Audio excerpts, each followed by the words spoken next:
Happy Monday, Tigers. I'm Miss Fillipo from 7th grade Social Studies, and I'm here this morning to challenge you with some Veterans Day trivia.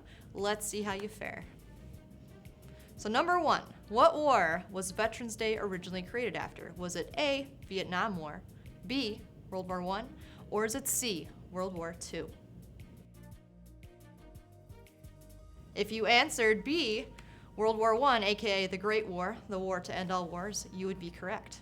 The origin of Veterans Day is rooted in what was first called Armistice Day, celebrating the end of the war in the 11th month on the 11th day at the 11th hour in 1918. After World War I, the world sought to heal, remember, and most importantly, honor all 65 million military personnel that served in the Great War. However, peace would only last less than a decade because come 1939, the world was appeased into fighting World War II. It was following World War II and the Korean conflict that Armistice Day was then renamed in the U.S. Veterans Day in 1954 to honor all veterans and their service.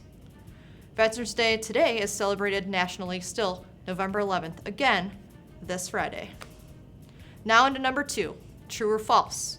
Veterans Day is to honor and remember those that have lost their lives fighting America's wars and conflicts. This is false.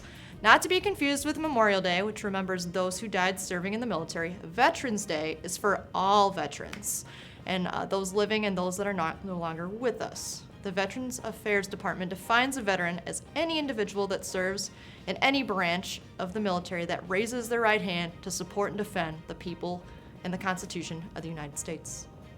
Let's go on to number 3 now.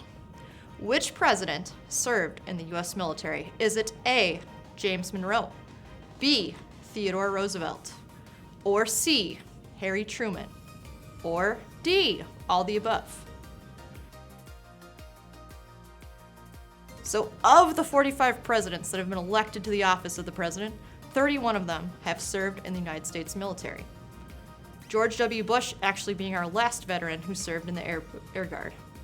So if you answered D, all the above, you are correct. President James Monroe served as a lieutenant under George Washington. He famously led troops in the successful surprise attack in the Battle of Trenton during the American Revolutionary War.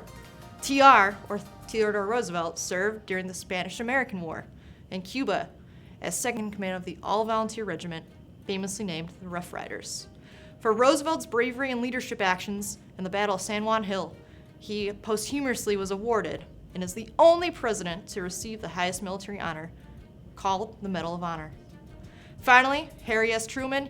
You may remember that this president wears glasses. Truman was legally blind in his left eye. The young president was not going to miss out on the Great War. To enlist, President Truman memorized the entire eye exam section forward and backwards to pass the military physical exam. He served honorably in World War I as an artillery captain. Now, question 4. How can we celebrate Veterans Day? Can you display a flag outside your home? Can you say thank you for your service to a local veteran? Can you take action and be a part of your community's Veterans Day celebrations? Or is it all the above? Once again, this one is all the above. There are many ways you can celebrate Veterans Day. The best way is to show or take action in some sort of action of gratitude to those who have volunteered, sacrificed, and served in our nation's military. So far as a school, we have done a fantastic job with raising money for Honor Flight. Keep it up and prepare for our last Money War bombing day on November 7th.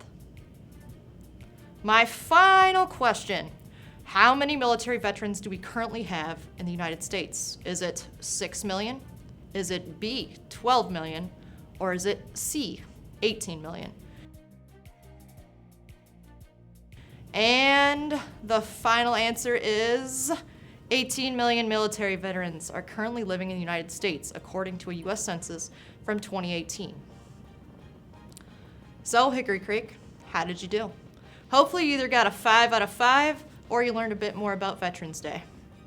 In celebrating Veterans Day, we reflect upon the courage, honor, and patriotism and sacrifice of those that established it in 1919 and continue the tradition displaying gratitude for those that have served or continue to serve in our nation's military. Remember, after all, freedom is not free. So if you love your freedom, thank a local veteran.